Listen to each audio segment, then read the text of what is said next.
I told you. A few slaps were all it would take to make you obedient, my son Robert said that morning, standing in the living room doorway, observing with satisfaction the impeccably clean house and the table set as if it were a holiday. He was back. Just 24 hours after beating me until I was lying on the kitchen floor, there he was, smiling with that arrogance that only men who believe they've won possess. The table was covered with the ivory tablecloth I inherited from my mother. The good plates gleamed under the morning light, and in the centre, a pitcher of cool water with lemon slices seemed to welcome something important. Robert walked slowly, inhaling the aroma of freshly baked bread, convinced that his fists had achieved what his words never could, taming me. But when he discovered the real reason for that celebration, when he understood for whom that table was truly prepared, he froze completely. Because I was not celebrating his return, I was celebrating my freedom. It all began long before that last blow. It began 7 years ago, on a grey Tuesday in November, when Robert knocked on my door with 2 worn suitcases and a look that broke my heart. "It'll just be a few weeks, Mum," he said, and I, as always, opened my arms and the door without asking questions. My son had lost his job. His wife had left him. He needed a place to recover, and I had this house, too big for a woman alone, too silent since I became a widow. I thought it would be temporary. I thought my love could heal him. I thought many things that turned out to be lies. I told myself to endure what would come next. The first few weeks were tolerable. Robert slept late, watched television, and ate what I prepared. He wasn't looking for work, but he wasn't causing trouble either. I justified his apathy by telling myself he was depressed, that he needed time. I cleaned his dishes, washed his clothes, and when I asked him when he would start looking for a job, he would change the subject or lock himself in his room, slamming the door. I learned not to ask. I learned to walk silently through my own house so as not to bother him. I learned that my life no longer belonged to me. The first scream came in the 3rd month. I had prepared chicken for dinner, but Robert wanted steak. "You can't do anything right," he roared, throwing the plate against the wall. The pieces of cream-coloured ceramic scattered across the kitchen floor like small fragments of my dignity. I knelt to pick them up, apologizing, promising to make whatever he wanted. That night, as I bandaged my finger cut by a piece of the ceramic, I told myself it was my fault, that I should have asked him what he wanted to eat, that I needed to be more attentive, more careful. That's how the downfall begins, justifying the unjustifiable. The screaming became daily. Robert complained about everything. The food was cold, or too hot, or too salty. The house was dirty, even though I spent hours cleaning every corner. I made noise when he was trying to sleep. I didn't make enough noise when he wanted company. I spent too much on groceries. I didn't buy enough. Every day brought a new list of reproaches, and I, like a fool, tried to comply with all his impossible demands. I woke up at 5 o'clock in the morning to have breakfast ready by 7 o'clock, even though he rarely got up before noon. I ironed his clothes, even though he never left the house. I cooked 3 different options for dinner, just in case he disliked one. And even so, it was never enough. Within a year, Robert was no longer just yelling. He was pushing. A soft shove when I was in his way. A tug on the arm when I didn't move fast enough. Once he twisted my wrist because I took too long to serve his coffee. "It was an accident, Mom," he said, without looking me in the eyes. And I, dear God, I believed him. Or I wanted to believe him. Because accepting the truth meant accepting that my only son, the baby I nursed, the boy I hugged through his nightmares, had become my executioner. I stopped seeing my friends. Jane would call every week at first, inviting me for coffee, for a walk in the park. But Robert always needed something just as I was about to leave. He was hungry, or had a headache, or just looked at me with those eyes that said, "Don't you dare leave me alone." So I started turning down invitations. Once, twice, 10 times, until Jane stopped calling. The outside world shrank until it was just him and me in this house that smelled of resentment and reheated food. The neighbors noticed things. Mrs. Peterson, who lived next door, once asked me why I had a bruise on my arm. "I fell," I lied, pulling down the sleeve of my olive green blouse. She looked at me with that expression that says, "I know you're lying, but I won't press you." And I felt shame, not for the bruise, but for being such a coward, for allowing this to continue, for becoming a stranger to myself. Money was the next thing he controlled. My widow's pension arrived every month, $1,200 that had been perfectly enough for me to live with dignity before. But Robert had needs. He needed cigarettes. He needed beer. He needed money to look for a job, even though I never saw a single job application. At first, I would give him $20 or $30 when he asked. Then it was 50. After that, 100. Until one day he simply took my bank card and said, "It's easier this way, Mum. I manage the money better." And like an idiot, I gave it to him. I started having to ask his permission to buy my own medication, to buy groceries, to exist. My life was reduced to a series of routines designed to keep the peace. Waking up before him, making coffee exactly the way he liked it. Very strong, 2 spoons of sugar, in the grey mug he inherited from his father. Walking barefoot to make no sound. Cooking without singing, because my voice irritated him. Watching television in my bedroom with the volume so low I could barely hear. Breathing carefully, as if the simple act of existing could provoke his anger. And the saddest thing is that it worked. When I was invisible, when I became a shadow, he was calm. But shadows also have limits, and I was about to reach mine. The definitive break came on a Thursday night. I had prepared vegetable soup because money was running out, and there were only $300 left in the account until the end of the month.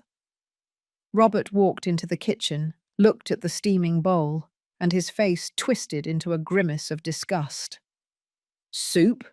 That junk soup again," he spat the words as if they were poison. I tried to explain that we needed to save, that expenses had been very high that month, that if he wanted to, we could look for ways to reduce costs together. It was a mistake I would pay for with blood. Robert approached slowly, with that terrifying calm that preceded his worst moments. He took the bowl with both hands and flipped it onto the table. The hot soup spilled, staining the tablecloth, dripping onto the floor, splashing my hands. I stood motionless, feeling the liquid burning my skin. But more than the physical pain, it was the fear that paralyzed me. "Do you know what your problem is, Mum?" he said, leaning down until his face was inches from mine. His breath smelled of stale beer and tobacco. "You never learned your place. Dad was too soft on you, but I won't be." What happened next occurred so quickly that my brain took several seconds to process it.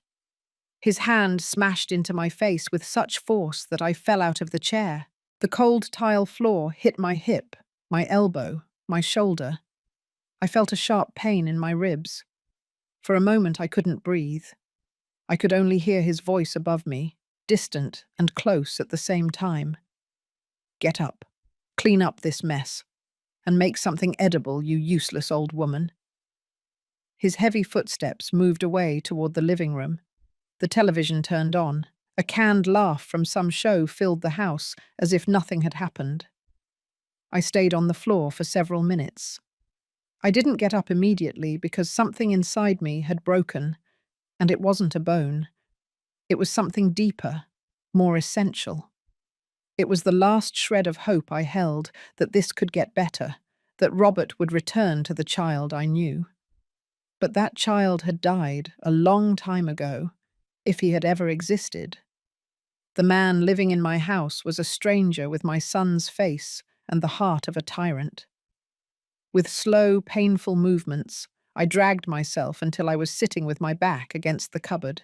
I touched my lip and my fingers were stained red. My cheek was throbbing. I could feel it swelling, the skin stretching with the bruise that was already forming. But the worst part wasn't the pain. The worst part was the silence that followed. Robert was in the living room, laughing at the television show, while I bled on the kitchen floor. For him, this was normal. It was Thursday. It was dinner. It was his life. I cleaned the spilled soup with shaky hands. Every movement was agony.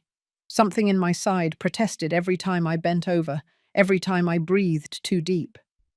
Possibly a cracked rib, I thought. But I can't go to the emergency room. What would I say? How would I explain this without admitting the truth? I scrubbed the floor until there was no trace of the soup, washed the rag over and over under cold water, and then stood in front of the sink, looking at my distorted reflection in the dark window. I didn't recognize the woman looking back. She had messy grey hair, sunken eyes, the stooped posture of someone who has spent too much time bowing her head. When had I become this? When had I stopped being Mary and transformed into this frightened creature who existed only to serve and suffer? That night, I didn't prepare another dinner. I simply dragged myself to my bedroom, locked the door, and sat on the edge of my bed. The house was silent now. Robert had probably gone out to buy something to eat with my money, with my card, with my life. I carefully touched my swollen face, and this time, finally, I cried. But they weren't tears of sadness. They were tears of rage, of helplessness, of shame for having let myself get to this point. At 3 o'clock in the morning, Robert returned. I heard his heavy footsteps in the hallway, the slam of his door closing. Then, silence. I stayed awake all night, staring at the ceiling, feeling every pulse of pain in my face, in my ribs, in my soul. And it was in that darkness, in that silence broken only by the ticking of the clock on my dresser, that something changed. It wasn't a dramatic thought or a sudden revelation. It was simpler and deeper than that. It was the cold, clear certainty that if this continued, Robert would kill me. Maybe not tomorrow, maybe not next month, but eventually one of his blows would be too hard, too accurate, and I would stop breathing on my own kitchen floor while he watched television in the living room. I couldn't let that happen. Not like this. Not after surviving 63 years of life, after burying a husband, after raising a son, after enduring losses and joys. I wasn't going to die like a coward at the hands of my own son. If I was going to die, it would be on my own terms. But preferably, I wouldn't die at all. I would live. And to live, I needed to get out of here.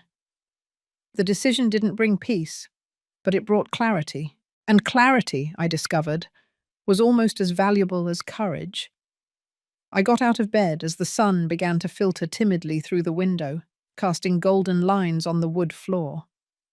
My body protested with every movement, but I forced myself to walk to the small desk in the corner of my room. I opened the bottom drawer, the one I always kept locked, and took out an old notebook with brown covers.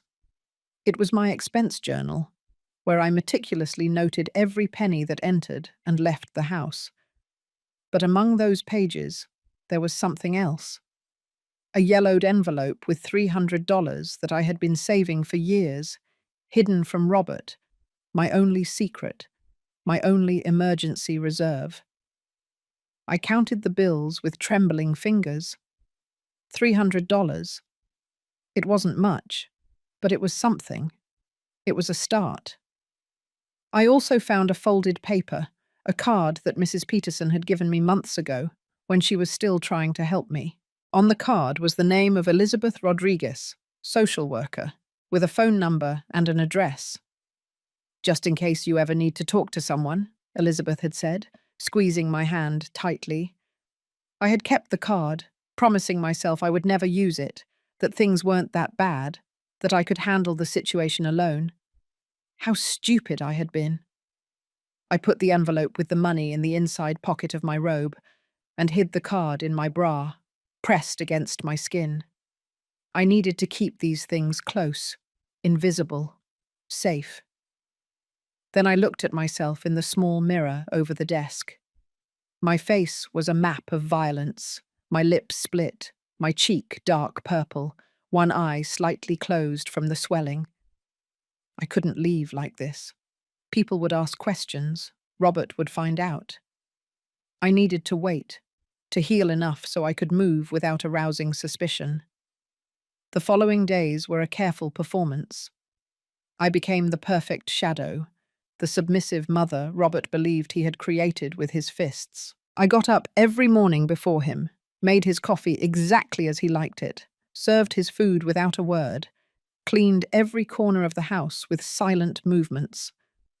When he looked at me, I lowered my gaze. When he spoke, I nodded. When he yelled, I flinched. I gave him exactly what he wanted to see: a broken, defeated, tamed woman. But inside, behind my tired eyes and my stooped posture, something completely different was growing. It was coldness. It was determination.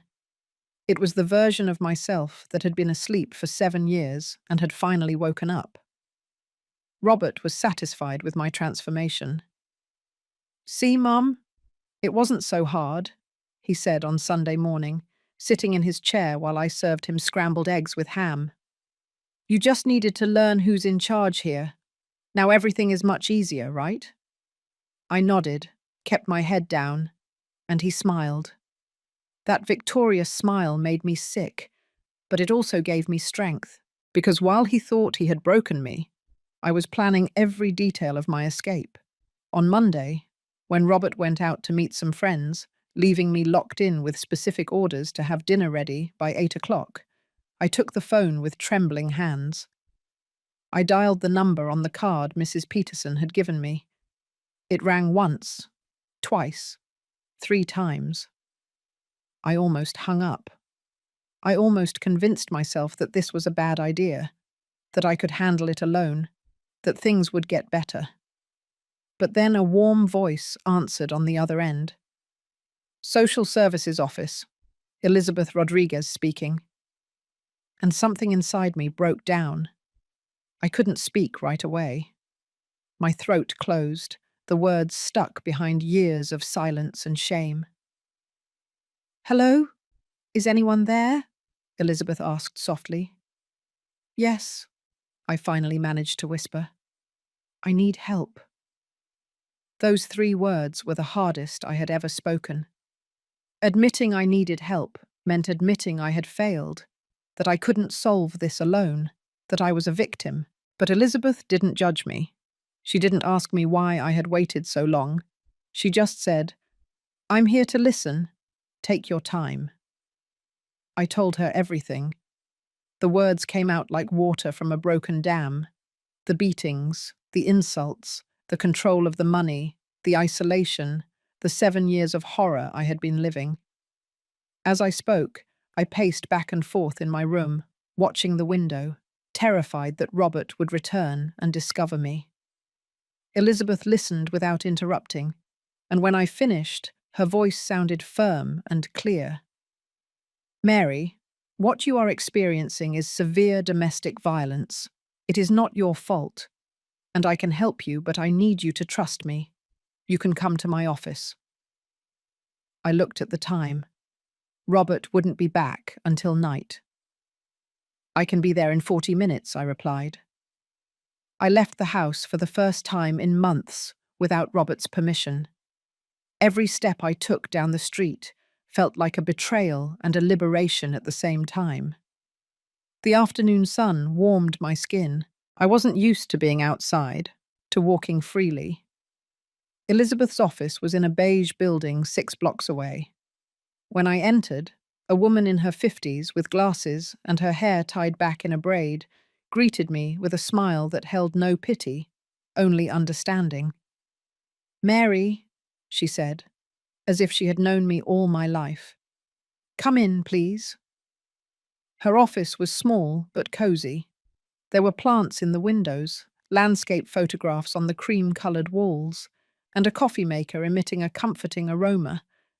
I sat in a chair in front of her desk, and Elizabeth sat next to me, not behind the desk, but beside me, as an equal. "First, I want you to know something important," she began, looking me directly in the eyes. "What is happening to you is not normal. It is not acceptable. And it is definitely not your fault. Sons do not have the right to hit their mothers. No one has that right." Hearing those words spoken aloud by another person made me cry. Not silent tears this time, but deep sobs that shook my entire body. Elizabeth handed me a box of tissues and waited. She didn't try to calm me or tell me to stop crying. She just waited until I could breathe again. "I'm sorry," I murmured, wiping my face. "Don't apologize for that," she said firmly. "You've been strong for too long. It's okay to break down now. You are in a safe place." Elizabeth pulled out a folder and began asking me specific questions. How long had Robert been living with me? How often did the violent episodes occur? Did I have any proof? Photographs of injuries, messages, witnesses? I shook my head, ashamed. I hadn't documented anything. I had hidden the bruises. I had lied about the falls. I had kept everything a secret. "That's okay," Elizabeth said, writing something in her notebook. "We'll start now. I'm going to take photographs of the current injuries. Do you give me permission?" I nodded. The photographs were humiliating. I had to show my swollen face from different angles, lift my blouse to show the bruises on my ribs, extend my arms to capture the finger marks where Robert had grabbed me tightly days earlier. Every click of the camera was evidence of my shame, but also evidence of his guilt. When we finished, Elizabeth put away the camera and took my hands. "This is very brave, Mary.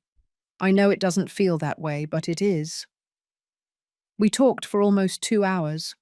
Elizabeth explained my options. I could apply for a restraining order, I could file criminal charges, I could seek shelter in a domestic violence safe house. But when she mentioned the safe house, something inside me revolted. "No," I said with a firmness that surprised me. "That is my house. I bought it with my husband 30 years ago. We paid every cent. I buried my husband from that house. I'm not going to let Robert drive me out of my own home." Elizabeth smiled, and for the first time I saw pride in her eyes. "Then we will do this another way," she said. She told me about an attorney who worked with domestic violence cases, a man named Charles Mendez, who could help me regain legal control of my property, my money, my life. "He works with us frequently," Elizabeth explained. "He is good at what he does and doesn't charge for the initial consultation. Would you like me to call him now?" I nodded, feeling something akin to hope begin to grow in my chest. Charles arrived 30 minutes later. He was a man in his 40s, wearing a dark grey suit and a serious but kind expression. He sat down, opened his briefcase, and got straight to the point. "Mrs. Herrera, based on what Elizabeth told me on the phone, you have a solid case. Your son is living on your property without paying rent. He is physically and emotionally assaulting you, and he is controlling your finances. We can work on multiple fronts: protection order, legal eviction, regaining control of your bank accounts. But I need to know, are you ready to do this? Because once we start, there is no turning back." I looked at Charles, then at Elizabeth, and then at my own hands. wrinkled and marked by years of work. I thought of Robert, of his satisfied smile when he thought he had tamed me. I thought of all the years I had lost being his servant, his victim, his possession. And I thought of the woman I had been before, the Mary who laughed, who sang while cooking, who had friends and dreams. "I'm ready," I said. And this time, my voice did not tremble. Charles pulled several documents from his briefcase and spread them out on Elizabeth's desk. "First things first," he said, pointing to a light yellow form. "We need to apply for a temporary protection order. With the photographs Elizabeth took and your testimony, a judge can issue it in 24 to 48 hours. That will prohibit Robert from approaching you, contacting you, or remaining on your property." I listened to every word as if it were a foreign language. For so long I had believed I had no options, that I was trapped, and now this man was telling me that the law could protect me. "And if he doesn't obey the order?" I asked, feeling fear tighten my throat. "What if he gets angry and things get worse?" Charles looked at me seriously. "I won't lie to you, Mrs. Herrera. There is risk. The most dangerous moments in domestic violence situations are when the victim tries to leave or take control. That's why we need to plan this carefully. Elizabeth and I have worked together on dozens of cases like yours. We know how to do it safely." Elizabeth nodded and added, "You are not alone in this. You will have support every step of the way." We spent the next few hours building a plan. Charles explained that we would first file the protection order request at the courthouse. While we waited for the hearing, I needed to regain control of my finances. "Do you have access to your bank statements?" he asked. I shook my head. Robert had taken everything: my card, my checkbook, even the statements that came in the mail. "Then tomorrow we will go to the bank," Charles said, writing something in his notebook. "You are the account holder. You have the right to cancel any additional card, change passwords, and establish that only you can carry out transactions." The idea of confronting the bank, of taking those concrete actions, terrified and excited me at the same time. "What if Robert finds out before we're ready?" I whispered. "What if he checks the account and sees that I cancelled his card?" Charles closed his notebook and looked directly at me. "That's why we need to move fast. Once we make the banking move, we have to be prepared to execute the rest of the plan immediately. We can't give him time to react." Elizabeth leaned forward and took my hand. "Mary, I know it's terrifying, but every day you spend living with him is one more day of risk. You already made the hardest decision by coming here. Now you just need to keep going." I left that office 3 hours after I had entered, with a folder full of documents, a list of steps to follow, and something I hadn't felt in years: purpose. The sun was setting, staining the sky with orange and pink colours. I walked back home quickly, aware that Robert expected his dinner by 8 o'clock, and it was already 7:45. My ribs still hurt with every hurried step, but the physical pain was insignificant compared to the mixture of terror and determination had burning in my chest. I arrived home at 7:30. Robert was in the living room, watching a football game, with his feet on the coffee table and a can of beer in his hand. "You took a long time to go to the store," he said, without turning to look at me. My heart stopped. Had he seen me leave? Did he know where I had been? "The line was long," I lied, keeping my voice calm as I walked toward the kitchen. "I'm going to make dinner now."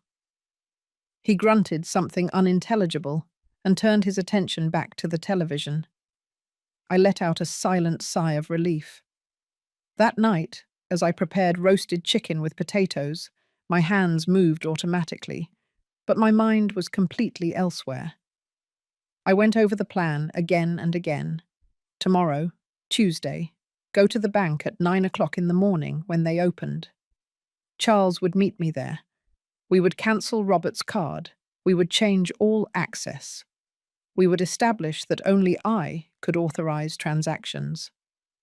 Then we would go directly to the courthouse to file the protection order request. If everything went well, by Wednesday or Thursday, we would have the temporary order. And then would come the hardest part, notifying Robert that he had to leave my house. I served dinner in silence. Robert ate without a word, focused on his phone, sending messages and occasionally laughing. I barely touched my food. My stomach was clenched with nerves. Every time he moved, I tensed, expecting another outburst, another blow, another humiliation. But that night, he was in a good mood. He had won some money betting on the game, he informed me. $50. We're going to eat well tomorrow, he announced. I want steak, the good kind. Go to the market early and buy the best cut you can find. I nodded, knowing that tomorrow there would be no market, no steak, and if all went according to plan, no more orders. I didn't sleep that night. I stayed in bed, watching the shadows, the streetlights projected on the ceiling, listening to the sounds of the house, the humming of the refrigerator, the occasional creak of the beams, Robert's snoring across the hall. I thought of everything that could go wrong. What if the bank refused to help me? What if the judge didn't believe my story? What if Robert discovered what I was planning before we could execute it? The possibilities of failure were endless, and each one terrified me more than the last. But then I remembered Elizabeth's words, "You already made the hardest decision." She was right. The hardest thing wasn't what would come next, but daring to take the first step. And I had already taken it. I had already left the house without permission. I had already talked to strangers about my situation. I had already admitted the truth. I couldn't go back now, even if I wanted to. The process was already in motion. I got up at 5 o'clock in the morning, even though I hadn't slept at all. I showered with warm water, letting the heat relax my tense muscles. I dressed carefully, dark grey pants, a peach-coloured blouse, comfortable shoes. I wanted to look respectable, like the homeowner I was, not the victim I had become. I looked at myself in the bathroom mirror. The bruises were fading, changing from purple to a greenish yellow, but they were still visible. Good, I thought. Let the judge see them. Let the world see what Robert has done to me. I made coffee for Robert, as always. I placed his mug on the kitchen table, along with toast and jam. I wrote a note, went to the market early to get the best steak. Be back soon. It was a lie, of course, but I needed time. I needed him not to suspect anything until it was too late to stop me. I took my purse, put the folder of documents Charles had given me inside, and left the house at 6:30 in the morning.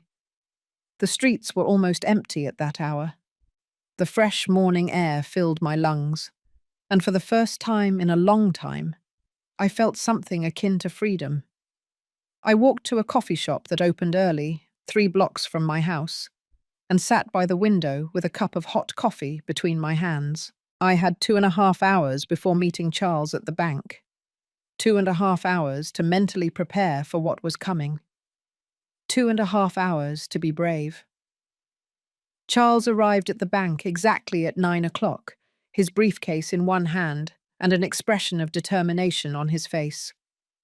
"Good morning, Mrs. Herrera," he said, shaking my hand firmly. "Ready for this?" I nodded, although my heart was pounding so hard I was sure he could hear it. We entered the bank together, and Charles spoke to one of the managers, explaining the situation professionally but directly. 20 minutes later, we were sitting in a private office, and a woman named Patricia was reviewing my accounts on her computer. "I see there is an additional card associated with your account," Patricia said, looking at the screen. "Issued 6 years ago to Robert Herrera. You want to cancel that?" I nodded. "I need to cancel it. Now." Patricia didn't ask questions. She had seen enough cases like mine to understand. Of course. I'm also going to change your PIN, your online banking passwords, and place an alert on your account so that no one but you can authorize changes. Does that sound good? Perfect, I said, feeling a weight begin to lift from my shoulders. When we left the bank 30 minutes later, I had a new bank card in my purse, new passwords memorized, and for the first time in 6 years, total control over my own money. Charles walked beside me with a firm step as we headed to the courthouse, which was only 2 blocks away. "You did very well in there," he said, and something in his tone made me feel proud of myself. I had been strong. I had spoken clearly. I hadn't cried or apologized for taking what was rightfully mine.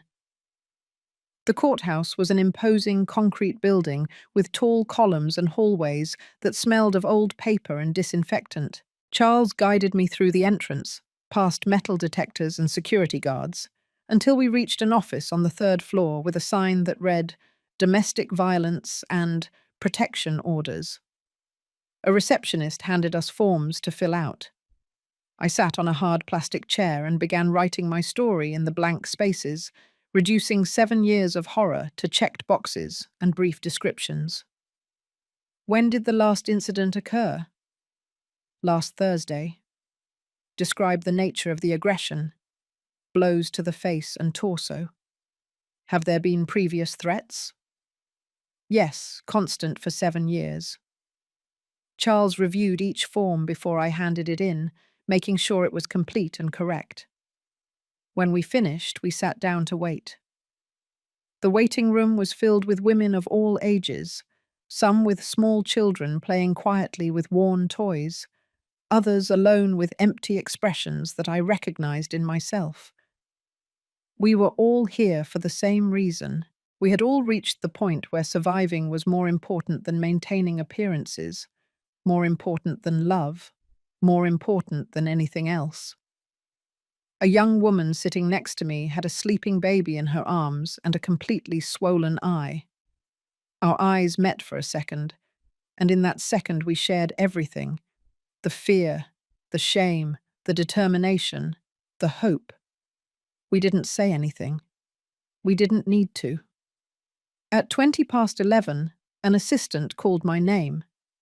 Charles and I entered a small office where a judge in her 60s, with short silver hair and glasses, was reviewing my file. "Mrs. Mary Herrera," she said, without looking up, "I have reviewed your application and the attached photographs.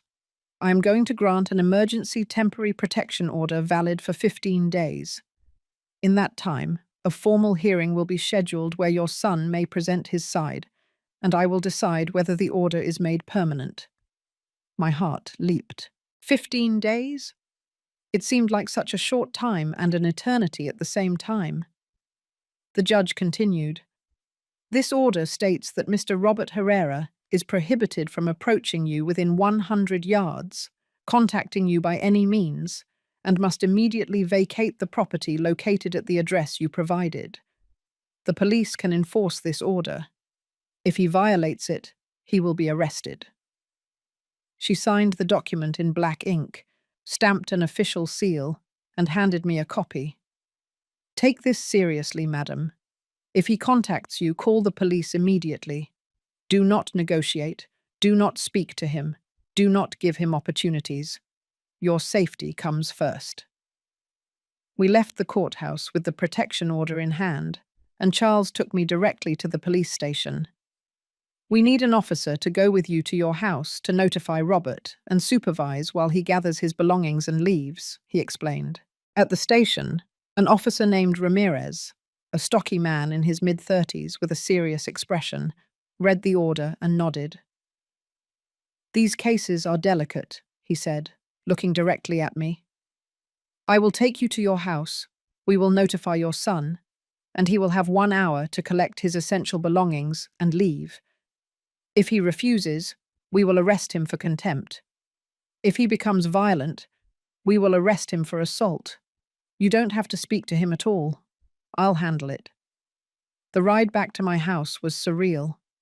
I was in the back seat of a patrol car, with Charles in his own car following us, and Officer Ramirez driving in silence. I looked out the window at the familiar streets, the houses where I had lived for 30 years, and everything seemed different now. I wasn't running away. I was returning. But this time, I was returning as the owner, not the prisoner. When we arrived at my house, I saw Robert's car parked in the driveway. He was home. My stomach twisted into a knot of panic. Officer Ramirez must have noticed because he said in a firm voice, "Breathe, I'll handle this. You just need to stay behind me and not say anything unless I ask you directly." Charles approached and put a hand on my shoulder. "You're doing the right thing, Mary. In a few minutes, this will be over." We walked to the front door. I took out my keys with trembling hands and opened it. Inside, the television was on at full volume. Robert was on the sofa, exactly where I had left him so many times, with his feet on the coffee table and a beer in his hand. When he saw us enter, his expression changed from confusion to fury in a second. "What the hell is this?" he roared, standing up. "Why did you bring the police to my house?" "It's not your house, sir," Officer Ramirez said in a calm but authoritative voice. "This property belongs to Mrs. Mary Herrera, and I have a protection order here that prohibits you from remaining on these premises." He extended the document toward Robert. Robert took it roughly, his eyes scanning the lines quickly, and then he looked at me with an expression that chilled my blood. It was pure hatred. "You did this?" he asked in a dangerously low voice. "You betrayed me like this, you miserable old woman?" I wanted to answer. I wanted to explain. I wanted to scream all the years of pain he had caused me. But Officer Ramirez stepped between us. "Mr. Herrera, you have 1 hour to collect your personal belongings and vacate the property. If you attempt to contact, intimidate, or approach Mrs. Herrera, you will be arrested immediately." Robert clenched his jaw, crumpled the paper in his fist, and for a moment I thought he was going to attack us. But the presence of the uniformed officer, the hand near his belt where the pistol hung, was enough to stop him. "Fine," he finally said, his voice laced with poison. "I'm getting out of this piece of junk house. But this isn't over, Mum. It is not over." Officer Ramirez took a step forward. "That sounded like a threat, Mr. Herrera. I suggest you choose your words more carefully." Robert didn't respond. He simply turned on his heel and went up the stairs toward his room with heavy footsteps that shook the entire house. Charles guided me to the kitchen while Robert gathered his things upstairs. "Sit down," he said, pointing to a chair. "Breathe. It's almost over." But I couldn't sit down. I was trembling from head to toe, adrenaline rushing through my veins like electricity. I could hear Robert moving things, opening drawers, swearing. Every noise made me jump. Officer Ramirez stood at the foot of the stairs, watching, with an expression that left no room for negotiation. 20 minutes later, Robert came down with 2 large suitcases and a backpack. His face was red with fury, the veins in his neck bulging. He walked past me without looking, but I felt his hatred as something physical, tangible. He dropped the suitcases next to the door with a loud bang and turned to the officer. "There. Can I leave now? Or are you going to arrest me for breathing too?" Officer Ramirez didn't take the bait. "You can leave. And remember, 100 yards distance from Mrs. Herrera at all times. 0 contact. If I see you watching this house, if you call her, if you send someone to speak to her, we will be back with handcuffs." Robert took his suitcases and walked out the door without another word. I heard his car start, the screech of the tires as he pulled out of the driveway too fast, the sound of the engine moving away down the street. And then, silence. A silence so complete, so profound, that for a moment I didn't know what to do with it. Officer Ramirez closed the front door and locked it. "He's gone," he said. "It's over." Was it over? I didn't know. My legs gave out, and I had to grab the back of a chair to keep from falling. Charles held my arm. "Sit down, Mary. It's over now. It's done." But it didn't feel like it was done. It felt like it was just beginning. Officer Ramirez stayed for 20 more minutes, checking all the locks on the house, making sure the windows were securely closed, explaining the steps to follow if Robert tried to return.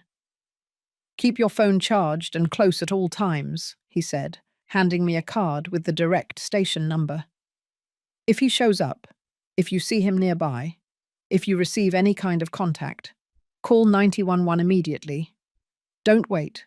Don't hesitate. Don't think you're overreacting. These cases can escalate quickly." I nodded, putting the card in my blouse pocket. Charles added his own phone number on a piece of paper. "I am also available. 24 hours. Anything, Mary. Anything at all. You call me." When they finally left, I stood in the middle of my living room, surrounded by a silence that was completely mine for the first time in 7 years.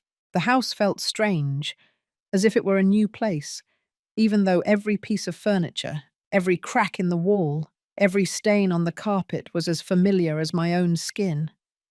I walked slowly from room to room, touching the surfaces, reclaiming my own space. In the kitchen, Robert's plate was still in the sink, with remnants of dried food. I picked it up and for an instant considered washing it by reflex. But then, something inside me revolted.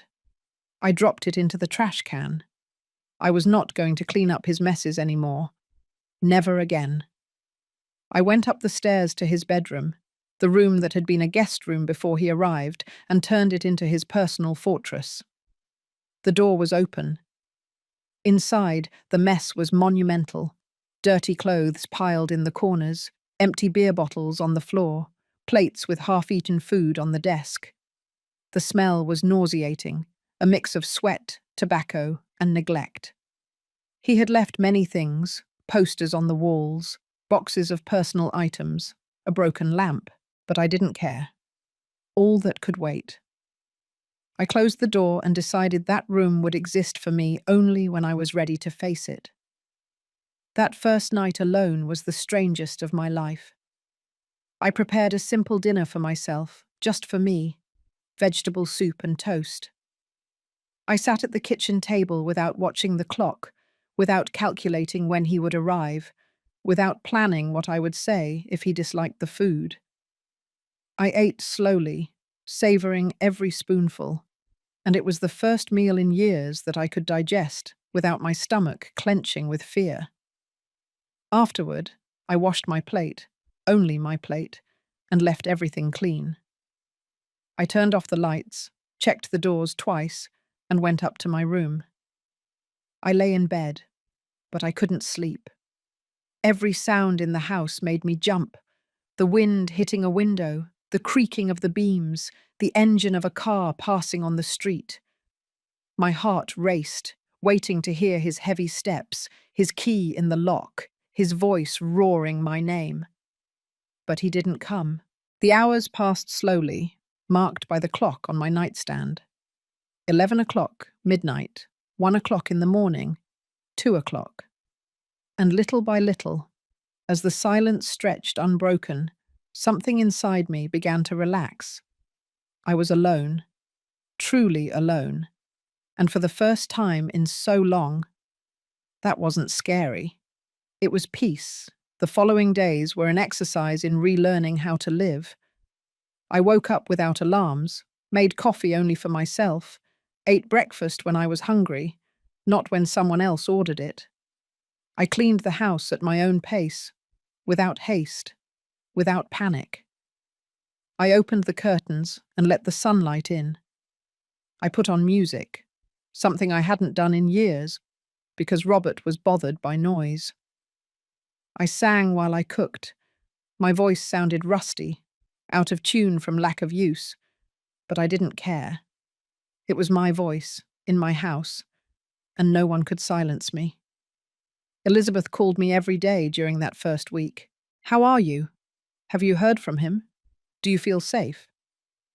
Her questions were professional, but genuine. I told her about my days, about the small acts of freedom I was rediscovering, sleeping late, eating ice cream straight from the container at midnight, watching television shows that I chose. "That's good," she would say. "You are rebuilding yourself. Take your time. There is no rush." Charles also called, keeping me informed about the legal process. The formal hearing for the permanent protection order was scheduled for 10 days away. Robert had been officially notified. He would have the opportunity to show up and give his side. "Do I have to see him?" I asked, feeling panic tighten my throat. "You will have to be in the same room," Charles explained, "but there will be security.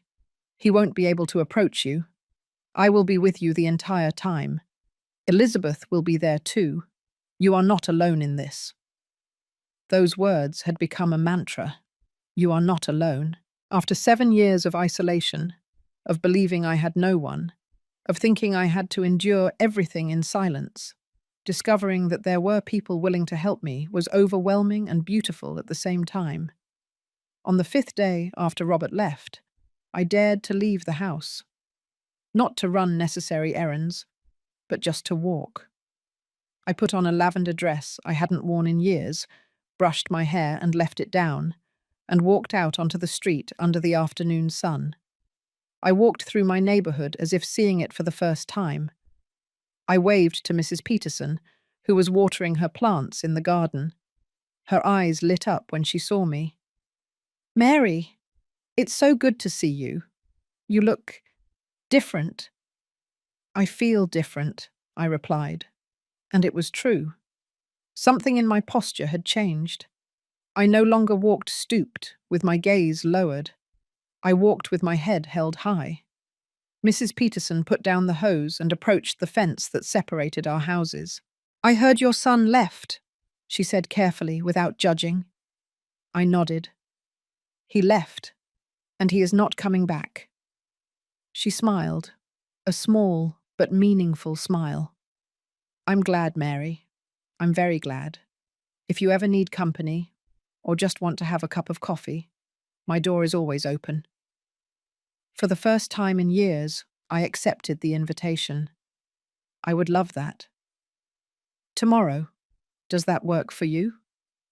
"Perfect," she said, and there was genuine warmth in her voice. That night, while preparing dinner, I heard a car stop in front of my house. My heart froze. I ran to the living room window and looked carefully through the curtains. It was an unfamiliar car, black, with tinted windows. It stayed there, with the engine running, for what seemed like hours but was probably only 2 minutes. Then it drove away. I stood trembling, with the phone in my hand, ready to call the police. Was it Robert? Someone he had sent? Or just a neighbor visiting someone down the street? I didn't know, but the fear returned, raw and paralyzing, reminding me that even though Robert no longer lived here, his shadow still stretched over my life. I called Charles. He answered on the second ring. "Mary, what happened?"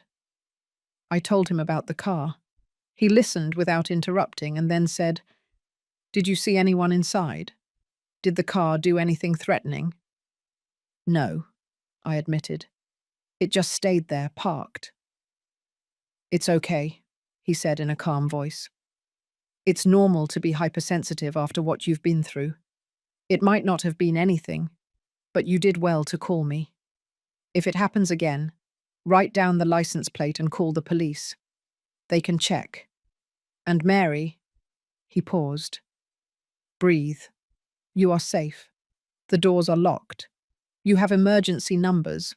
You are not defenseless." Those words helped me calm down. He was right. I was no longer the defenseless woman Robert had tried to create. I had taken action. I had sought help. I had a protection order, allies, resources. If he tried anything, I wouldn't stay silent. I wouldn't hide. I would fight. That night I slept with the phone on the nightstand and a baseball bat I found in the garage under the bed. I would probably never use it, but knowing it was there gave me a sense of control. The days continued to pass. I reconnected with Jane, my old friend who had stopped calling after so many rejections. When I dialed her number, after years of silence, my voice trembled. "Jane, it's Mary." There was a pause, and then her voice, warm and surprised. "Mary? My God, how are you? It's been so long since I heard from you." "I know," I said, feeling tears burn my eyes. "I'm so sorry. I had problems, but I'm better now. And I was wondering if you'd like to get coffee with me sometime." We arranged to meet on Saturday. When the day came, I was as nervous as a teenager on her first date. I got ready carefully, choosing clothes that made me feel like myself, not the shadow I had become. Jane hugged me when we met at the coffee shop, a long, strong hug that made me cry. "I missed you," she whispered. "Me too," I replied. I didn't tell her everything that day. It was too much, too soon, but I told her enough, that Robert no longer lived with me, that I was getting my life back, that I needed to reconnect with the people who mattered to me.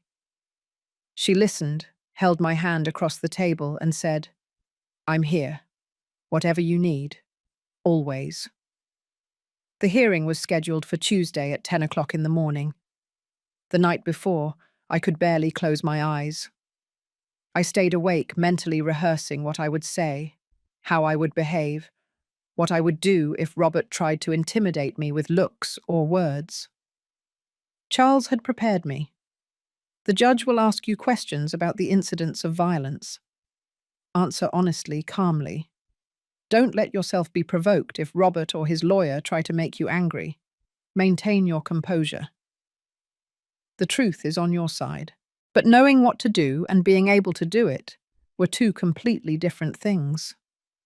I got up at dawn, showered with almost cold water to wake myself up completely, and dressed in the most formal suit I had, charcoal grey pants and a cream-coloured blouse. I wanted to look serious, respectable, like someone whose words deserved to be heard.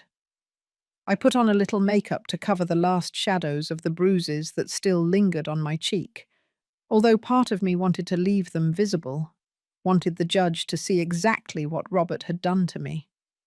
But Charles had said the photographs would be sufficient evidence. "You don't need to display your wounds to be believed," he had explained. "Your testimony and the evidence speak for themselves." Charles picked me up at 8:30. Elizabeth was waiting for us in the courthouse parking lot. When the elevator doors opened on the 3rd floor, my stomach twisted into a tight knot. There were more people than I expected. Other women waiting for their own hearings, lawyers reviewing documents, security officers standing in the corners. And then I saw him. Robert was at the end of the hallway, sitting on a wooden bench, dressed in a white shirt and dark pants, as if he were going to a job interview. Next to him was an older man in a black suit who must have been his lawyer. When our eyes met, a chill ran down my spine. His expression didn't show anger. It showed cold, calculated contempt, as if I were an insignificant annoyance that would soon be eliminated. Charles put a hand on my shoulder. "Don't look at him. Focus on me. He can't do anything to you here." Elizabeth stood on the other side, creating a protective barrier. We sat on the opposite bench, as far away from Robert as possible. The minutes crawled like hours. At 10 o'clock sharp, an assistant opened the courtroom doors and began calling names. Case number 4732. Mary Herrera versus Robert Herrera. My heart was beating so fast I was sure everyone in the room could hear it. The room was smaller than I had imagined.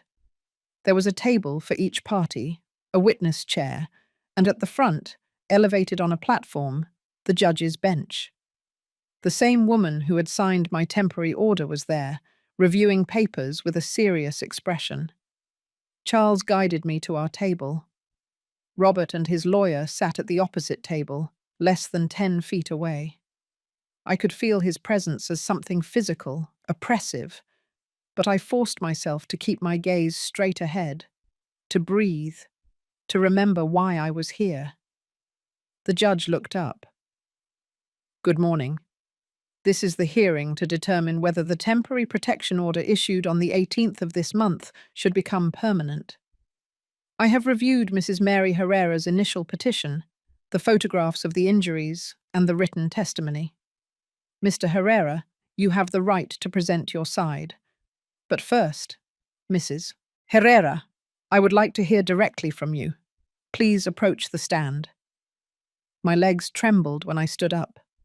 Charles gave my arm a gentle squeeze before letting me go. I walked to the witness chair, sat down, and placed my hands on my lap to hide how they were shaking. The judge looked at me with a neutral but not cold expression. "Mrs. Herrera, tell me in your own words what led you to request this protection order." I took a deep breath. It was now or never. It was my chance to tell the truth, the whole truth, without fear of the consequences. "Your Honor," I began, and my voice sounded firmer than I expected. "My son Robert came to live with me 7 years ago, when he lost his job. I took him in because he was my son and I thought he needed temporary help. But what started as support turned into control. He never looked for work. He took control of my money, my house, my life. He would yell at me if the food wasn't exactly how he wanted it. He would push me if I moved too slowly. He constantly insulted me, calling me useless, old, stupid. I stopped seeing my friends because he always needed something when I tried to go out. I stopped making decisions about my own life because I was afraid of his reaction." The judge listened without interrupting, taking occasional notes. I continued, feeling the words flow more easily now that I had started. "2 weeks ago, I prepared soup for dinner because money was running out. He became enraged, said it was garbage, and flipped the bowl onto the table. When I tried to explain that we needed to save, he hit me. He hit me in the face with such force that I fell to the floor. Then he kicked me in the ribs while I was lying there. And afterward, he went to the living room to watch television as if nothing had happened." My voice cracked slightly, but I continued. "That night, I understood that if I didn't do something, he would eventually kill me. Not because he is a monster, but because he had learned that he could hit me without consequence. I had taught him that by allowing it for so long." Robert made a sound of disgust from his table. His lawyer put a hand on his arm, silencing him. The judge gave him a warning look before turning her attention back to me. "Is there anything else you wish to add?" I thought for a moment. There was so much more. The years of psychological humiliation, the nights sleeping in fear, the loss of my identity. But I decided to end with something simple and direct. "I just want to live in peace in my own house, Your Honor. I don't want revenge. I don't want to hurt him. I just want him to leave me alone." I returned to my seat. Charles gave me a look of approval. Now it was Robert's turn. The judge called him to the stand. He walked with confident steps, as if this were a minor inconvenience, and sat with a relaxed, almost arrogant posture. "Mr. Robert," the judge began, "you have heard your mother's testimony. What is your version of the facts?" Robert cleared his throat. "Your Honor, with all due respect, my mother is exaggerating everything. Yes, we had a disagreement over dinner. I was frustrated because she knows I don't like soup, and she still prepares it constantly. I got upset. I admit I raised my voice, but I never hit her. She tripped and fell on her own. She has always been clumsy, especially at her age. Rage boiled inside me, but I bit my tongue. Charles had warned that Robert would likely lie, that he would deny everything or minimize his actions. The judge reviewed the photographs in front of her. Mr. Robert, the injuries documented here are consistent with direct blows, not an accidental fall. A split lip, bruises on the cheekbone in a finger pattern, contusions on the ribs. Are you saying that all of this was the result of a stumble? Robert hesitated for the first time. I don't know how she got all that. Maybe she hit something when she fell. I wasn't paying attention after the incident. I went to the living room. His lawyer stood up. Your Honor, if I may, there are no witnesses to this supposed attack other than Mrs. Herrera. There are no contemporaneous medical reports of the incident. My client admits there was an argument, that he became agitated, but he adamantly denies hitting his mother. Furthermore, I would like to point out that he has lived in that house for years without any prior problems. Why is it that suddenly, after all this time, she is bringing these accusations? It is suspicious, Your Honor. It could be an attempt to evict him from the property for personal reasons unrelated to violence. Charles immediately stood up. Objection, Your Honor. Counsel is speculating about my client's motivations without any basis. Furthermore, the absence of prior medical reports is precisely characteristic of domestic violence victims who live in silence out of fear, not evidence that the abuse did not occur. And regarding the lack of witnesses, domestic violence by its nature occurs in private. That is precisely why it is so difficult to combat. The judge raised a hand. Both of you sit down. I understand the arguments of both parties. A silence fell as the judge reviewed the documents in front of her. I held my breath. This moment would decide everything, whether I could live in peace or if I would have to constantly look over my shoulder. Finally, the judge spoke. I have carefully considered both testimonies, the photographic evidence, and the typical patterns in domestic violence cases. Mrs. Herrera's injuries are extensive and consistent with physical assault. Mr. Roberts' explanation that they were caused by an accidental fall is not credible given the pattern and severity of the contusions. Furthermore, Mrs. Herrera's testimony describes a pattern of controlling and abusive behavior that extended over years, not an isolated incident. My heart was beating so fast I felt like I might pass out. The judge continued. Therefore, I order that the protection order be made permanent for a period of 3 years.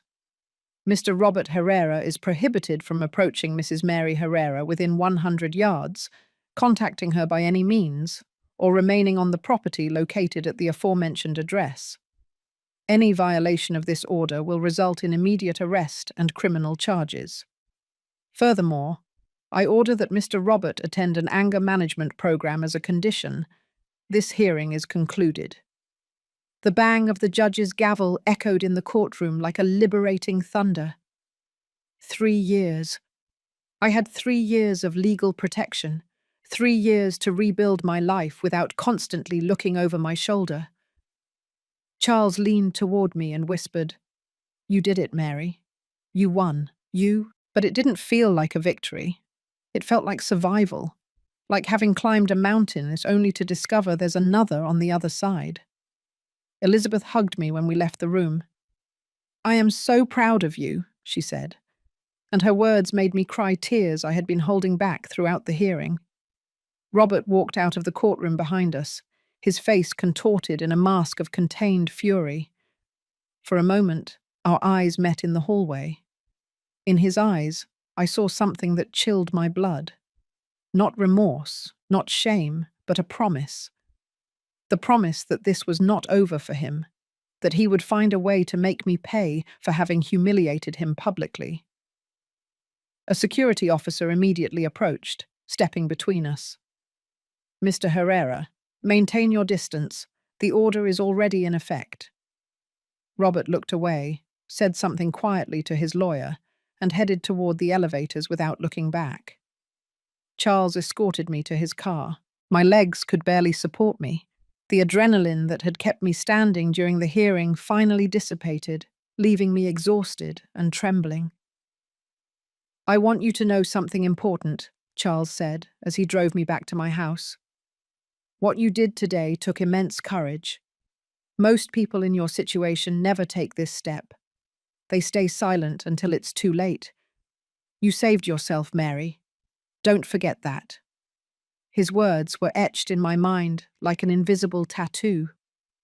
When we arrived at my house, Charles insisted on checking all the locks again, verifying that the windows were secure, making sure I had all the emergency numbers programmed into my phone. "The first few days after an order like this are critical," he explained.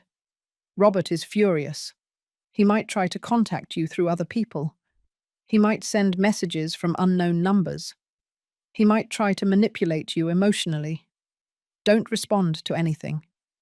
Any attempt at contact, however small it may seem, report it immediately."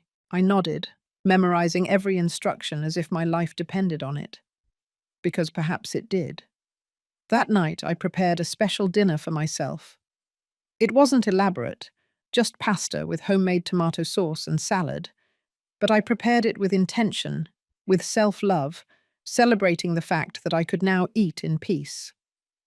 I set the table nicely, with the tablecloth I liked, lit a candle, and poured myself a glass of wine that had been stored in the cupboard for years. I ate slowly, savoring every bite, and for the first time in a long time, the food didn't taste like fear. It tasted like freedom. The following days were quieter than I expected. There were no strange cars in front of my house, no calls from unknown numbers, no signs of Robert. Part of me was relieved. Another part was uneasy, waiting for the other shoe to drop. I knew my son. I knew his temper. He wasn't the type of man to accept defeat gracefully, but perhaps, just perhaps, the legal intervention had been enough to scare him, to make him understand that his actions had real consequences. I started going out more. I reconnected with more old friends. Jane invited me to her book club, a circle of women who met every 2 weeks to discuss books and drink tea.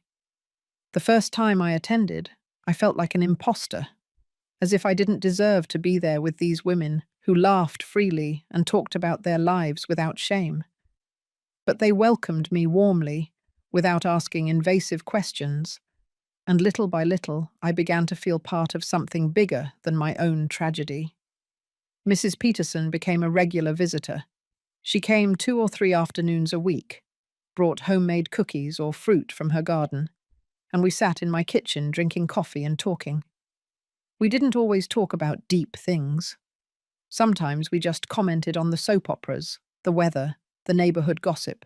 But her constant presence reminded me that I wasn't alone, that there were people who cared about me without wanting anything in return. One afternoon, 3 weeks after the hearing, I was watering the plants in my garden when I saw a white envelope in my mailbox. I opened it with trembling hands. Inside was an unsigned card with only 3 words written in tight handwriting. "This is not over." My blood ran cold. It was Robert's handwriting. I would recognize it anywhere. He had violated the protection order. I ran into the house, locked the door, and immediately called Charles. He arrived in less than 20 minutes, accompanied by a police officer. They took photographs of the card, saved it as evidence, and filed a formal report. "This is a direct violation of the order," the officer explained. "We are going to issue an arrest warrant for him. Do you know where he might be living?" I shook my head. I had no idea where Robert had gone after leaving my house. I didn't have his new number. I didn't know who he was staying with. The officer wrote everything down in his notebook. "Stay alert. If you see him near your property, call 911 immediately. Do not attempt to confront him." I nodded, although the thought of Robert showing up at my door filled me with paralyzing terror. I didn't sleep that night. I stayed sitting in the living room with all the lights on, the phone in one hand and the baseball bat in the other, waiting to hear footsteps on the porch, a window breaking, his voice yelling my name. But the night passed in silence. At dawn, exhausted and trembling, I finally allowed myself to close my eyes for a couple of hours. 2 days later, the police arrested Robert. They found him in a bar 6 blocks from my house, drunk and openly talking about how I had betrayed him, how he would make me pay. Someone in the bar, concerned about his erratic behavior, called the police. When the officers arrived and checked his name in the system, they discovered the outstanding arrest warrant. They handcuffed him right there, in front of all the bar patrons. Charles called me with the news. "He's detained, Mary. He will spend at least 72 hours in custody while they process the charges for violation of the protection order." The news should have relieved me, but I only felt a strange emptiness. This was my son, the baby I had carried in my arms, and now he was in a cell for threatening me. At what point had everything gone so terribly wrong? "It's not your fault," Charles said, as if he could read my thoughts through the phone. "Robert made his own choices. You only protected yourself. Never forget that." 6 months passed since Robert's arrest. 6 months in which I learned to live again, to breathe without constant fear, to recognize my own reflection in the mirror. The house that had been my prison slowly transformed into my sanctuary. I painted the living room walls a soft peach color, a warm shade that reminded me of tranquil sunrises. I transformed the room that had been Robert's into a small studio where I began to practice watercolor, a hobby I had abandoned decades ago. Every brushstroke on the canvas was an act of reclamation, a statement that my life belonged to me again. Robert was sentenced to 8 months in jail for violation of the protection order and threats. When he got out, the order would remain in effect for 2 more years. Charles explained that he would probably try to appeal, that he might try to contact me again when he regained his freedom. "But by then," he said with a small smile, "you will be even stronger than you are now." And he was right. Every day without him, I recovered another piece of myself that had been lost. One Thursday afternoon, exactly 7 months after the hearing, I decided to do something I had been putting off. I prepared that table that Robert had seen when he returned the day after hitting me, the same table that had confused him, that had made him believe his fists had tamed me. But this time, I prepared it for the right reasons. I invited Elizabeth, Charles, Mrs. Peterson, Jane, and 3 more women from the book club. I prepared a hearty dinner: herb-roasted chicken, mashed potatoes, roasted vegetables, and for dessert, a chocolate cake I baked myself following my mother's recipe. When they arrived, the house was filled with light, soft music, and the aroma of homemade food made with love. Charles brought wine. Elizabeth arrived with fresh flowers, bright yellow. Jane hugged me in the doorway and whispered, "Look at everything you've built." And it was true. I had built something beautiful on the ruins of my pain. We sat around that table, the same one that had witnessed so much violence, and filled it with laughter, stories, and celebration. We were not celebrating Robert's downfall. We were celebrating my resurrection. During dinner, Charles raised his glass. "I'd like to make a toast to Mary," he said, and everyone fell silent. 7 months ago, I met a woman who had been beaten, controlled, and stripped of her dignity. But that woman found the courage to get up, to seek help, to say enough. And today I look around and I see that same woman, but transformed. I see someone who not only survived, but is flourishing. Mary, you are an example that it is never too late to take your life back. To you. Everyone raised their glasses. "To Mary," they said in unison. I had to wipe my tears with my napkin. Elizabeth shared something afterward. I have worked with domestic violence victims for 15 years, she said, and I have seen everything. Women who return to their abusers again and again. Women who don't survive to tell the tale. Women who manage to escape, but are broken forever. But I have also seen women like you, Mary. Women who turn their trauma into strength, who don't let the violence define who they are. You chose to live, you chose to fight, and you chose to heal. That is extraordinary. Her words resonated with me in a profound way. I had chosen. At every step of the way, from that first phone call to this moment, I had made active decisions to save myself. That night, after everyone left, I stayed alone in my kitchen, washing the dishes with my hands submerged in warm, soapy water. I looked out the window at the dark garden and thought about the whole journey. I thought about the woman I had been, the one who allowed herself to be hit and controlled because she thought she deserved nothing better. I thought about the woman I was now, the one who had friends, projects, hope. They were not the same person. I had died on that kitchen floor 7 months ago, and I had been reborn stronger. Robert would eventually get out of jail. He would probably still be the violent and resentful man he had always been. But that was no longer my problem. I had done my part. I had set boundaries. I had sought legal protection. I had built a support network. If he chose to change, good for him. If not, that was his cross to bear, not mine. I was no longer responsible for saving him or enduring him. My only responsibility was to myself. The following months continued to bring small victories. I fully regained control of my finances and discovered that Robert had spent almost $25,000 of my savings during the years he lived with me. Charles helped me file a civil lawsuit to recover some of that money. I would probably never see a dime, but the very act of reclaiming what was mine had value. I enrolled in senior yoga classes at the community center.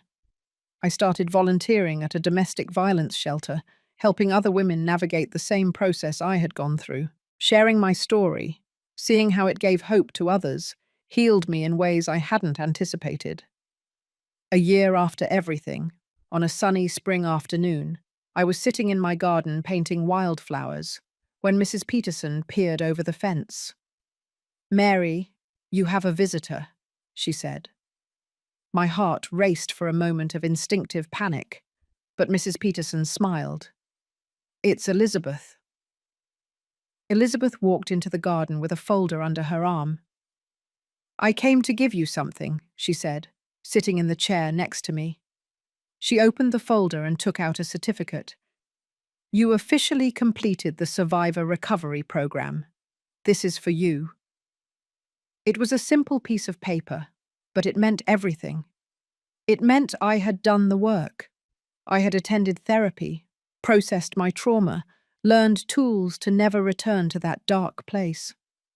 "Do you know the most incredible thing about you?" Elizabeth asked, looking at me with bright eyes. "That you are 64 years old and still had the courage to start over.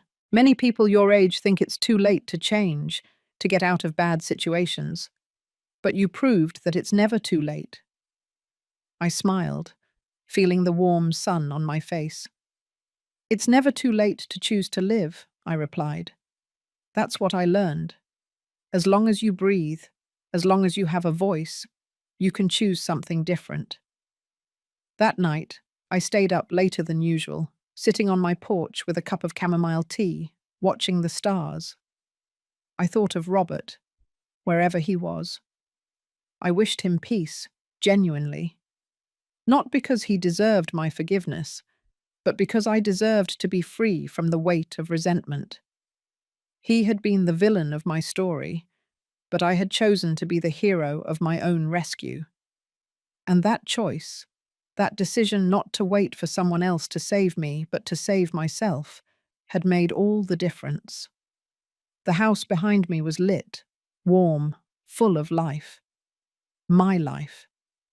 And although the road had been painful, although the scars would always remain, I was here. I was alive. I was free. And that, after everything I had been through, was all I needed.